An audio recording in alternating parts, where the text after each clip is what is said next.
So how does hernia occurs, तो थोड़ा सा बताइए कि हमारे पेट में एक कोई स्वेलिंग आ गई है ना, या कहीं पेन दिखा और हमें गठान दिखी, वो हर्निया है। सर। अगर हर्निया अनट्रीटेड रहे तो क्या वो डेंजरस हो सकता है? हाँ, और sir what is minimal invasive surgery, मतलब वो क्या होता है? और हमने छोटे छोटे पंचर्स है, 3 मिलीमीटर पंचर्स, 5 मिलीमीटर पंचर्स, जिनमें कोई हमारे को बाद में टाँका नहीं लगता, उसको यानी दूरबीन की पद्धति द्वारा या रोबोटिक पद्धति द्वारा तो हम मिनिमल एक्सेस या मिनिमली इन्वेजिव सर्जरी कहते हैं। तो इसमें ट्रीटमेंट ऑप्शंस क्या क्या होते हैं? हो रही है, कहीं पेन है या अनयूजुअल स्वेलिंग है तो हमें इमीडिएटली कंसल्ट करना चाहिए।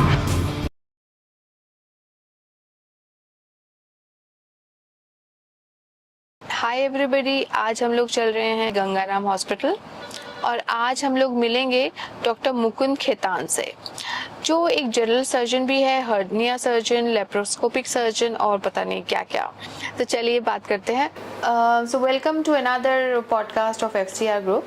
और आज हमारे साथ डॉक्टर साहब हैं और जैसे हमने डॉक्टर साहब का इंट्रो कर दिया आपको, तो सर आज हम हर्निया के बारे में बात करेंगे। So how does hernia occurs, तो थोड़ा सा बताइए सर दर्शकों को। हाँ, तो हम हर्निया बेसिकली होता क्या है कि हमारे पेट में एक कोई स्वेलिंग आ गई है ना, या कहीं पेन दिखा और हमें गठान दिखी, वो हर्निया है। अब हर्निया होने के बहुत सारे कारण होते हैं, उसमें से कुछ मुख्य कारण हैं, जैसे कि प्राइमरी हर्नियाज होते हैं कि नाभि हमारी पैदाइशी वीक होती है, वहाँ हर्निया बन जाए, या हमारी पेट में ऊपर की तरफ कोई उभार आ जाए जिसको हम एपिगैस्ट्रिक हर्निया कहते हैं, या कॉमन हर्निया जो मेल्स में होते हैं उनको हम इंग्वाइनल हर्नियाज कहते हैं। इंग्वाइनल हर्नियाज मतलब जो रांगों वाले हर्नियाज होते हैं, अगर बेसिक हिंदी लैंग्वेज में कहें तो वो इंग्वाइनल हर्नियाज होते हैं। जो हमारी जांग और पेट के जंक्शन पे जो हर्नियाज बनते हैं उनको हम इंग्वाइनल हर्नियाज कहते हैं। वो भी एक स्वेलिंग या पेन या किसी तरीके के खिंचाव इस तरीके से महसूस होते हैं। और हर्निया बनने का कारण होता है फीमेल्स में स्पेशली कि पुरानी हमारी कोई सर्जरीज हो, जैसे लेडीज में सिजेरियन सेक्शंस होते हैं या हमारी हिस्टेरेक्टमी हुई, कोई ऑपरेशन हुआ मेल या फीमेल में, उनको हम अपनी मेडिकल टर्म्स में इंसीजनल हर्नियाज कहते हैं कि पुराने चीरे में जो हर्नियाज बन जाएं। कुछ और अनयूजुअल हर्नियाज होते हैं जिनको हम कहते हैं हाइटस हर्निया, यानी जो हमारा पेट और छाती की दीवार का बीच का जो जंक्शन है, जो लेयर है, वो अगर वीक हो जाए, उसमें अगर हमारा पेट ऊपर छाती की तरफ चढ़ जाए, उसको हम हाइटस हर्निया कहते हैं। इस तरीके से हर्निया को हम प्राइमरी हर्नियाज, जिनको हम मिडलाइन हर्नियाज या इंग्वाइनल हर्नियाज में डिवाइड करते हैं। दूसरे होते हैं इंसीजनल हर्नियाज जो पुराने चीरे में बने हुए होते हैं। तीसरे होते हैं जो हमारे डायफ्रामेटिक हर्नियाज या हाइटस हर्नियाज होते हैं। Right sir.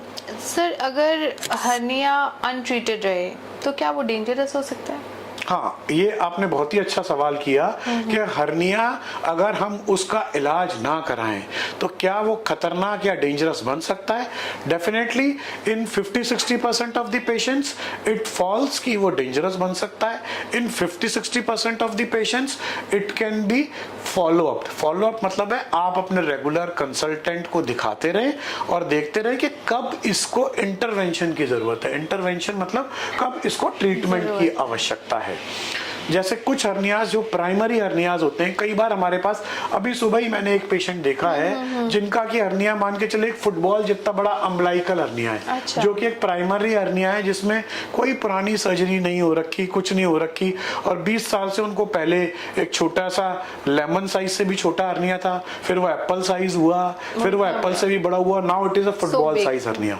So when you are waiting for the hernia to go on its own, then is the time when it can become dangerous.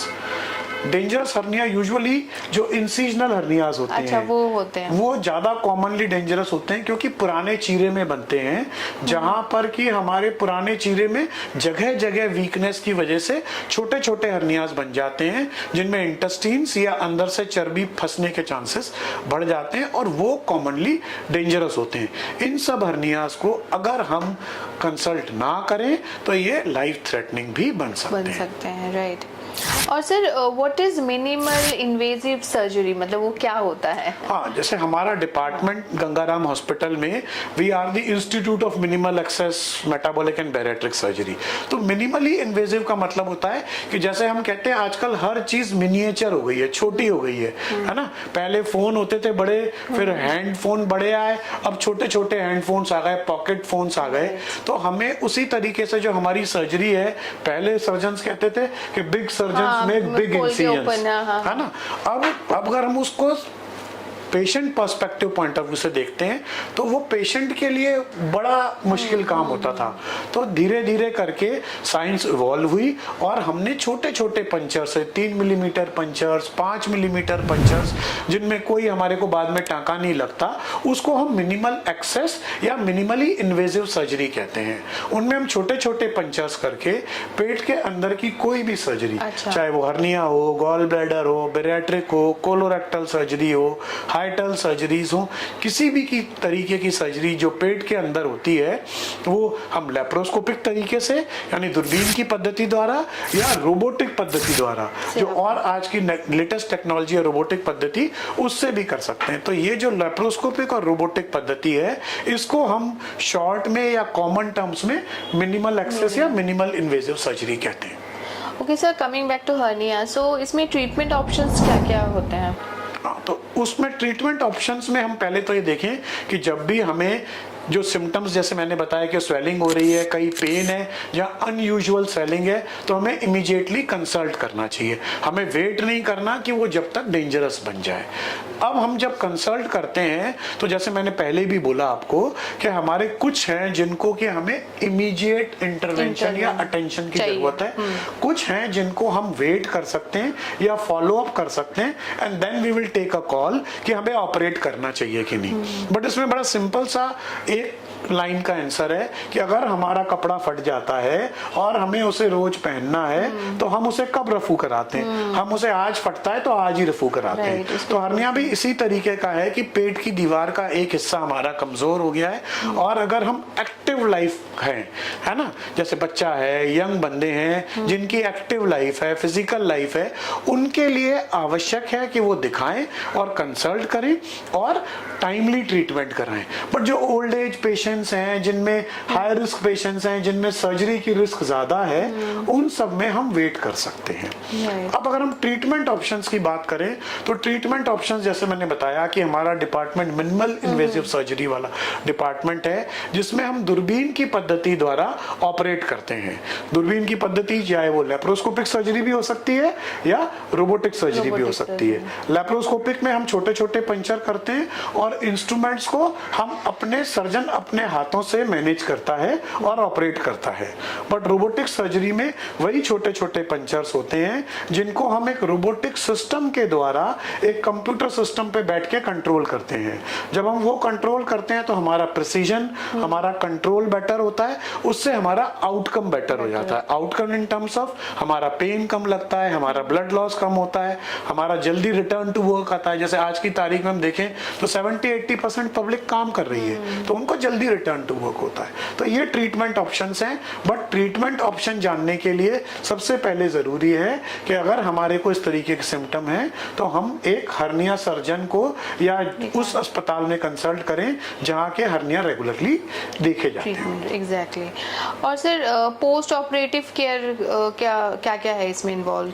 हाँ, तो ये आपने अच्छा सवाल किया कि बहुत सारे मरीज हमारे यहाँ ओपीडी में आते हैं और उनका यही सवाल होता है कि डॉक्टर साहब आप कह रहे हो कि इसको ऑपरेट करना चाहिए, हम ऑपरेट तो करा लेंगे, अब मेरे को 2 दिन बाद बाहर जाना है, या मेरा तो ऑफिस वर्क है और मैं 2 दिन से ज़्यादा छुट्टी नहीं ले सकता, या मेरा तो बहुत फील्ड जॉब है। तो हम उन सबको कहते हैं कि जो ये मिनिमल एक्सेस सर्जरी है, इसमें हम almost 90 to 95% of the patients जो हर्निया के साथ हमारे आते हैं, चाहे वो सिंपल हर्नियाज हो, चाहे वो कॉम्प्लेक्स हर्नियाज हो। कॉम्प्लेक्स का मतलब है कि बार बार हर्नियाज बन रहे हैं, पुराना हर्निया रिपेयर के बाद बन रहे हैं, या हर्निया जैसे मैंने कहा कि अभी एक पेशेंट आया जिनका फुटबॉल जितना बड़ा हर्निया हो गया, वो सब कॉम्प्लेक्स कैटेगरी में आते हैं। या कई बार हर्निया की वजह से पेट पे हमारा एक साइनस बन जाता है, एक छाला बन जाता है जिससे पस हमारा निकलता रहता है। तो वो सारे कॉम्प्लेक्स हर्नियाज को भी हम 90% टाइम लेप्रोस्कोपिकली कर पाते हैं, या कुछ पेशेंट्स में जिनमें हमें लगता है कि रोबोटिक सिस्टम को यूज करना चाहिए, रोबोटिक कर पाते हैं। और वो सारे पेशेंट्स जो हैं अमूमन 3 दिन के अंदर अपनी नॉर्मल एक्टिविटी पे आ जाते हैं और 3 हफ्ते के अंदर अपनी स्ट्रेनियस नॉर्मल एक्टिविटी पे आ जाते हैं। तो इसमें हमारे को डरने की आवश्यकता नहीं है कि ऑपरेशन के बाद हमें 3 हफ्ते रेस्ट करना पड़ेगा, या हम ये जरूर कहते हैं कि 3 हफ्ते तक स्ट्रेनियस एक्टिविटी नहीं करनी। यानी आप लाइट जॉग कर सकते हो, लाइट स्विमिंग कर सकते हो, लाइट योगा कर सकते हो, अपनी नॉर्मल ऑफिस वॉक कर सकते हैं, स्टेयर्स चढ़ सकते हैं, ये सब एक्टिविटीज कर सकते हैं। नॉर्मल फूड हम अमूमन 24-48 घंटे के अंदर आपको नॉर्मल फूड दे देते हैं। Right. Okay, sir. Thank you very much for all the information. Thank you. So thank you. Now we will be coming up with more for the hernias in next our episode. future snippets. बिल्कुल. Thank you for listening. Thank you.